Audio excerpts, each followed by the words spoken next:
Nigel, can I film you? I was supposed to be here. Hello. How are you? I'm good. I wasn't supposed to be here, but I was supposed to go. I was supposed to be in a hotel getting ready, but when I arrived here, I just couldn't get out. You look ready. Nigel, do me a favour. Yeah. Come on, tell us a little bit about the local elections and what the point of this event is.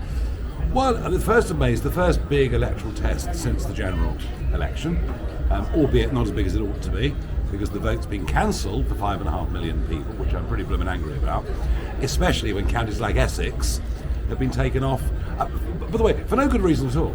We're told it's local government reorganisation, but the last big reorganisation was 50 years ago, and it didn't stop elections taking place. So, but that apart, we've got 23 county or unitary elections. We've got 6 mayoral contests and a by-election in Runcorn and Helsby. So it's a really big day, and for us it's a very major hurdle that we have to clear, and clear well, en route, we hope, to winning the next election. One thing I'm really interested in, you've got a completely different strategy, which is kind of get people out, motivate people and have these big rallies. I mean, this is unusual. Why do it? Well, this may be unusual. This will be the biggest political event in Britain held by a party in 60 years. I mean, that is unusual. I do rallies around the country, but I mean, more than that. I mean, take, for example, Monday, Tuesday next week. I've got 6 visits Monday and Tuesday next week, where we arrive in a market town in one of the counties that's being contested. I meet the local candidate, I meet the mayoral candidate, we go down the high street, we meet people, the local media cover it. So it isn't just the big rallies, there's a lot of on-the-ground stuff as well. I've got a really big question for you, because you and I have known each other for years, and obviously I'm one of the new people that has left the Conservatives and joined Reform. What on earth should ordinary Conservatives do now across the country who actually have tried to be loyal to the party, who've done the best, who attempted to save it in the way that people like me did?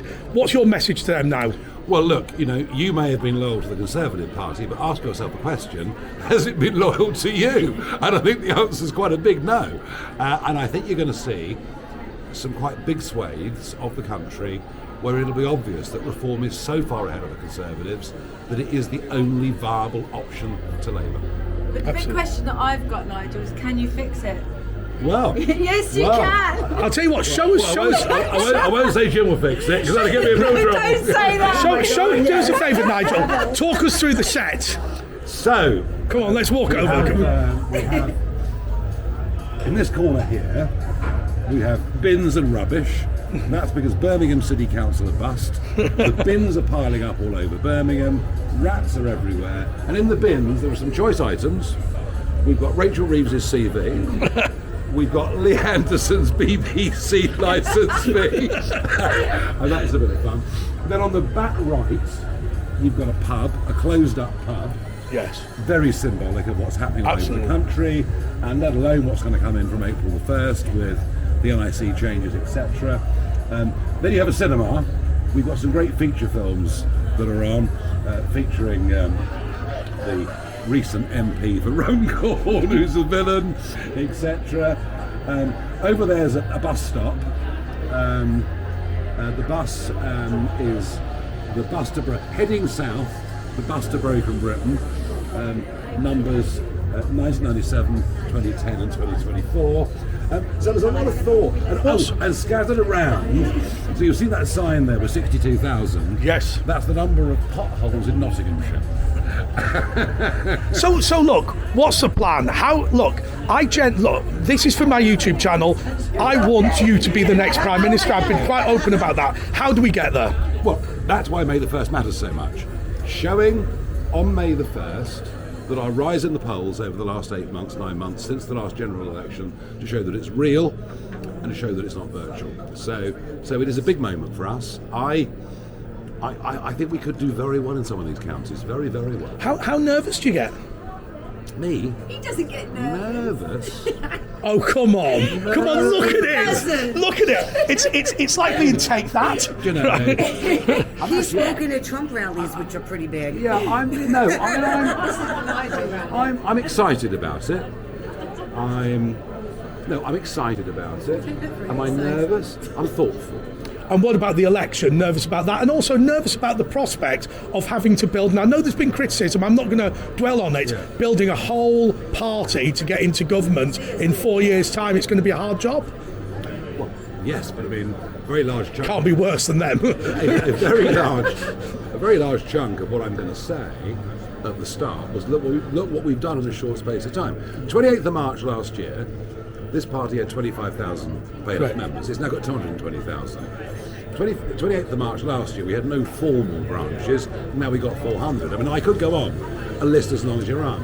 And I promised on the 5th of July that I would professionalise the party. Well, you know, have a look at that. I mean, it's looking reasonably professional, that. If I'm being totally honest. Also, I will say one thing to be critical of you, and one thing I demand you apologise on. Yeah. You've invited me very kindly into the VIP lounge, but there is a vegetarian option at the buffet. Well, each to their own. Live and let. You see, I don't care what you choose to do. What I care about is if you care about what I do. And this was very much the speech I gave in the House of Commons this week about the vapes ban and the tobacco ban and all the rest of it. And we've got to get back a bit more to say, do you know what? You do what you want to do. Provided it doesn't hurt me, there's no real reason why I should care.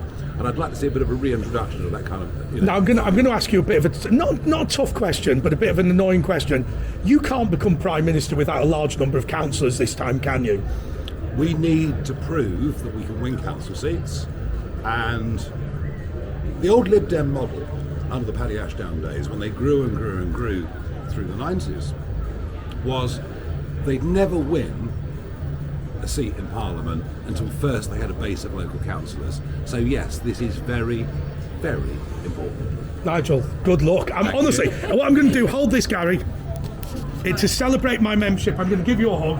Good luck, brother. Good luck, brother. Good luck. Okay. Also, let's... I better get your friend to come over here for you like you